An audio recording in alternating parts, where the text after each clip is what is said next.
Everyone hits a bump in the road. What do you do with it? Be inspired as we explore the ways people experience, navigate, and manage the ups and downs and twists and turns in this road trip called life. Welcome to another episode of Bump in the Road. The basic podcast is always free. We also have a premium subscription called Bump 2 that lets you listen in on extended behind-the-scenes conversations with our guests. Check it out at www.bumpintheroad.us. Adam Asher travels the world in a quest for adventure and purpose in his web TV series, The Edge of Adventure. His series defines him in many ways. It's about life beyond the status quo, it's humanitarian in its focus, and it takes you places you may not dare to tread. Welcome, Adam Asher. Adam, tell us your story. Well, thank you so much, Pat. First of all, let me thank you and your listeners for their time. I have great admiration for you, Pat, and this platform that you've developed, Bump in the Road, and why you do it and who you are. I think it's all very compelling. So first of all, thanks for having me on the show, and thanks for who you are. Well, thank you. My gosh, I'm going to use this audio in an ad, I think. Listen, you should do it. You should do it. Well, listen, what was the question? Who's Adam Asher? Who am I? What's my story? Indeed. It's how do you put that in? How do you boil that down and tell the story in a way that doesn't bore people? Because I look back over my life and I'm very thankful for the things I've been able to do.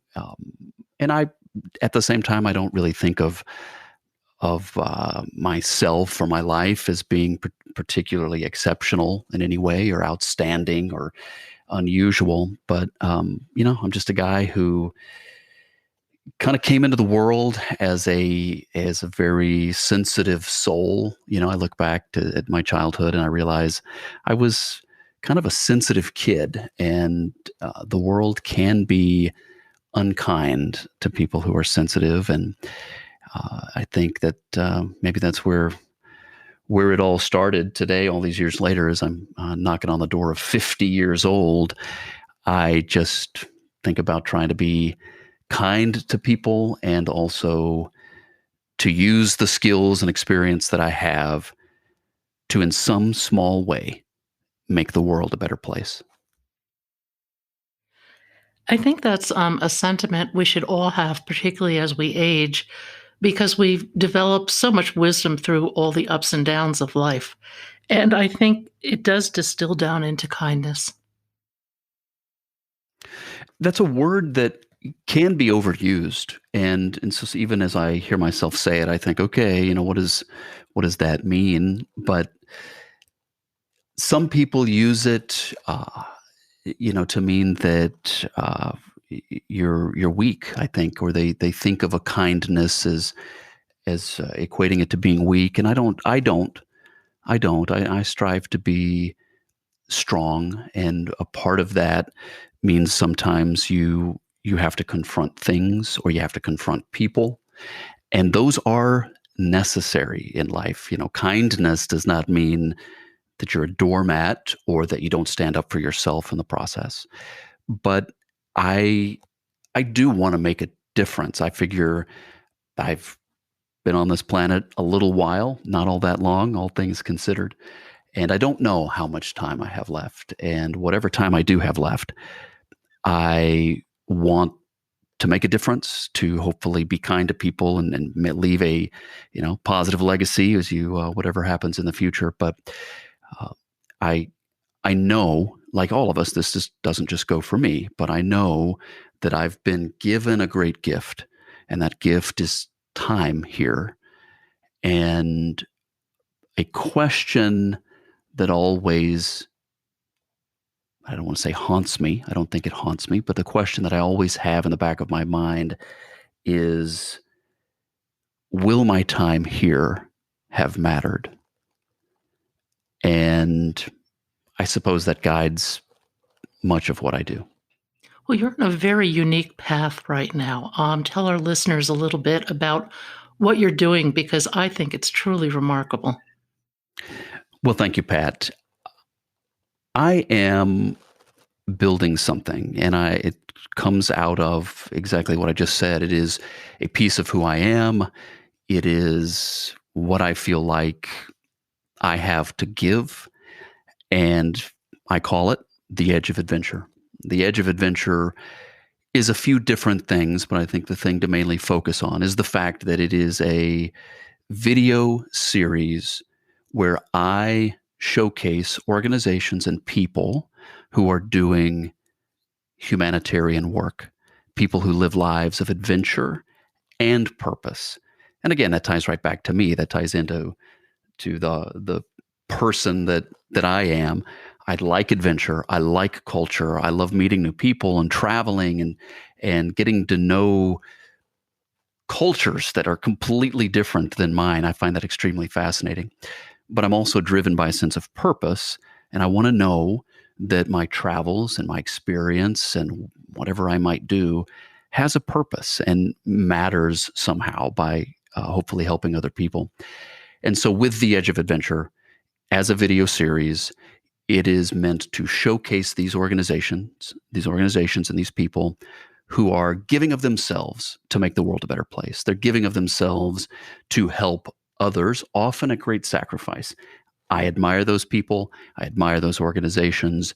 And I, in turn, with The Edge of Adventure, I seek to help tell their story and get their story out to as many people as possible.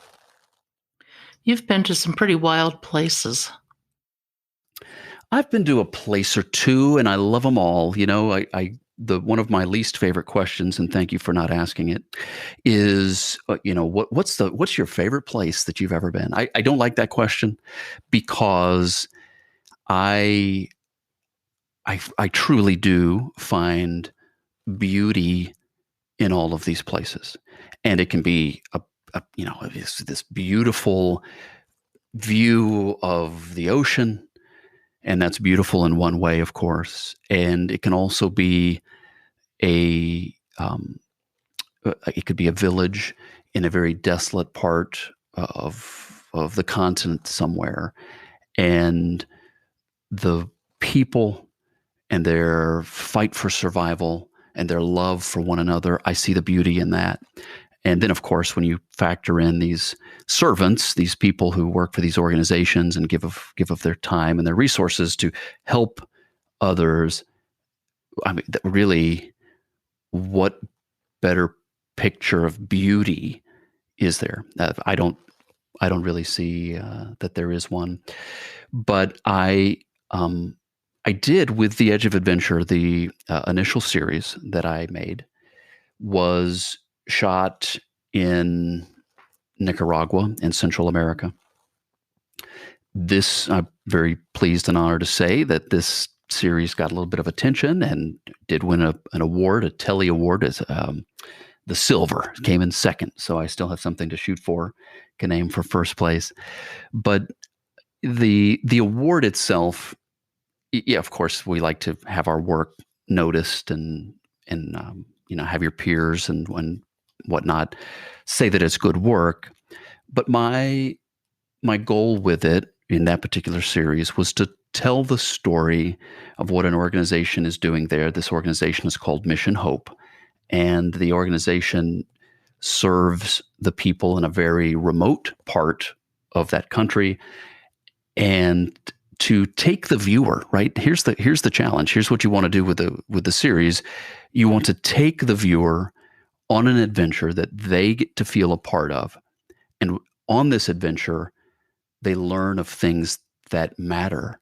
They learn of and get to know people who are giving of themselves, doing these things. And so it's a mix of learning about geography and culture and language, but also getting right to the heart of the matter and saying, wow, yeah, they're making a difference, right? And that's beautiful. And then my challenge back to the viewer is, in your own way, in your own part of the world, in a way that is unique to your calling and your experience, what difference are you making? Are you brave enough to go after that and live that adventure. You were pretty brave taking this on. Now, you have a background in radio, I believe. Is that correct? I do.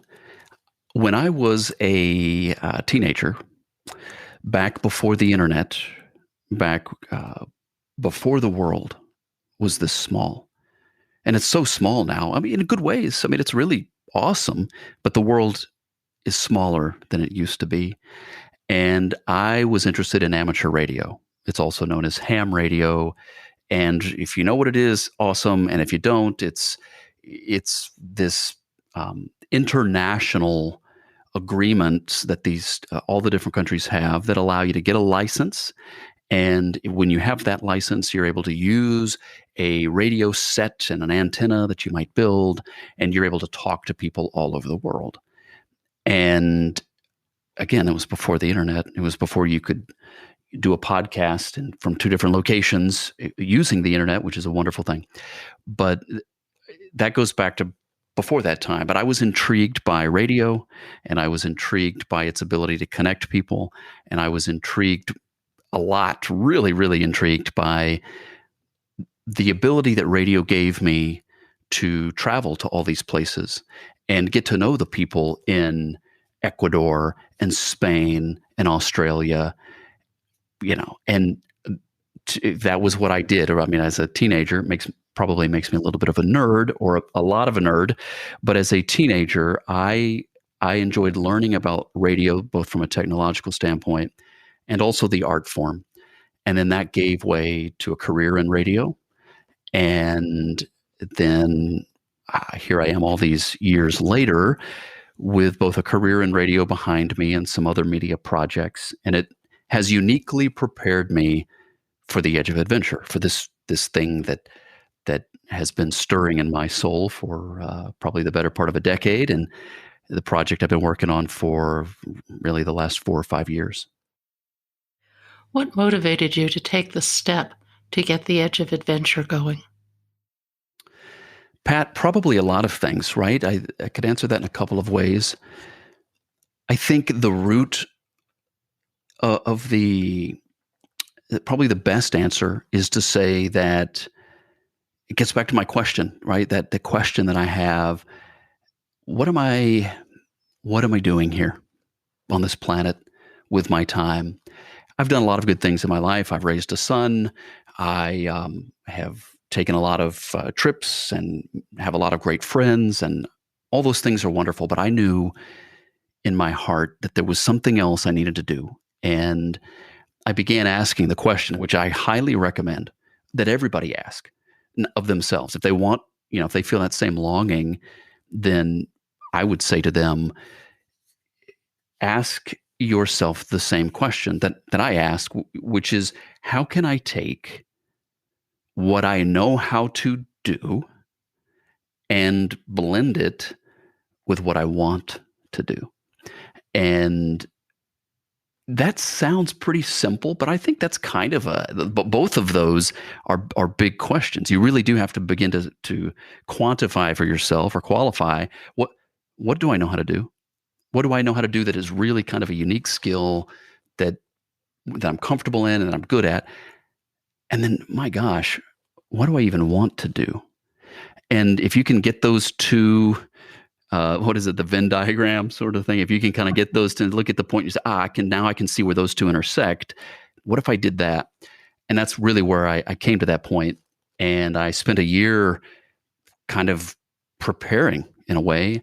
And then when I had the opportunity to film for that series, I was ready because I had prepared and had thought some things out. Of course, all these big projects that we do in life, they're all living and breathing projects, meaning they change, they grow, they may not be the exact same thing they were when they started. Hopefully they're not. Hopefully they've matured. Change, I think, is really important, and it's something that most of us are uncomfortable with. But we only grow when we're in that phase of dis-ease, if you will. And I think the more we can stay in that phase, the more growth we can realize. But it is not easy. It's not. Change change can be uncomfortable, whether it is caused by something good or if it's caused by something we would classify as being bad. The change, the f- we fear it often, I think, is, and sometimes we don't even realize it, right? We're comfortable. And then you think, well, I could have more, I could do more, I could be more, but I'm going to have to change this or this or this. And then that's kind of where we let it stop, is because it's a lot of work, or maybe I'm just a little bit scared of what that might mean for me. And these are the changes that we might want or think of as positive change. But then, true to the theme of your platform in this podcast, I mean, there are things in life that come along that we have no control over, that force us to change. And we might say some of that is bad, but some of it in the end is actually good if we cooperate with the process. Yeah, I agree with you. Things that appear to be just terrible actually, in the long run, can turn out to be some of the most beneficial experiences that you'll have. And I think I've certainly been through lots of bumps in the road, and I've come to see change as adventure. And I think that's why you've done so well. And I think that's one of the reasons, Pat, why there's that synergy between you and me, and why we noticed each other's platforms and the messages that we're conveying. I I named the series and my brand, this concept that I've built out, The Edge of Adventure. And I did it for different reasons, right? It is meant to cast this image of being in the developing world somewhere on an adventure, facing unknown twists and turns, because there is that side to the platform. But it's also about the changes that we all face individually, and whatever the adventure is, the change that's caused an adventure, whether we think of it as a positive change or as a negative change, whatever it is, we come to a point where we either choose to launch out into that adventure, or we're forced out into that adventure. And in either case, it requires bravery. I call that the edge of adventure, meaning we come to that point where what we've done in life and what is our status quo is no longer satisfactory. We can't stay there anymore. Again, could be something that we chose, or it could be something that we're now forced beyond. But that point at which everything changes, that is the edge of adventure. And your adventure is really on the other side of that edge, of that point in time where you are no longer the same. And you embrace it and you go after that adventure in bravery. And that's why I use the slogan, beyond status quo. Because as we think about where we're going to go from here, where do we want to go from here, wherever we are, where do we want to go from here? We want to go beyond status quo. I do. I'm after something more, and I think a lot of people are too.